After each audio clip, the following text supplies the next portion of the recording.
Hello Philippines and hello world. Another day, another vlog. O, kain, charot. At heto nga yung pagkain sa una kong pinuntahan. O, diba, pak na pak ang kanilang agahan. At heto naman sa sumunod kong pinuntahan. Ano yan, girl? Hindi na ako makapagsalita. O, asado. O, pak na pak. Ito na ayun sa sigara. Ang ganda ng bahay niya. O, laban. Yes ko. O, tama. So, mana ite, charot. Ito yung asado ko. Ay, kuha ng kutsara, girl. Hindi ko mau... Oh, diba? Oh, thank you very... Man natin ang asado. Asado ano to? Hindi ko alam kung wala ka alam sa mga luto. Sarap. Asado. Asadong manok.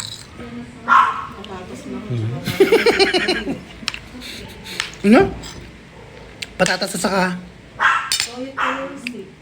At heto nga yung pang-apat na bahay na pinuntahan ko. O, diba, pak na pak, mayaman.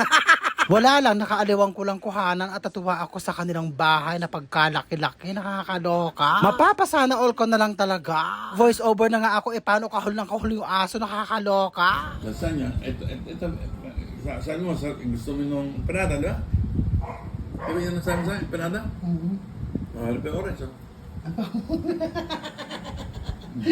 Lagyan mo sa bag mo na, oh. Oo, Anak ka ng touch, eh.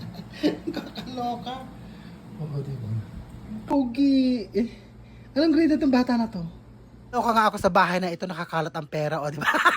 Napaka-blessed ko nga kasi lahat ng pasyente ko napakababait. Diet.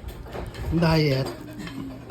Nakailang sakay kaya ako ngayong maghapon na ito. Diyos ko Lord, napakadami. Latang-lata ang katawan pero nakukuha ko pang tumawa.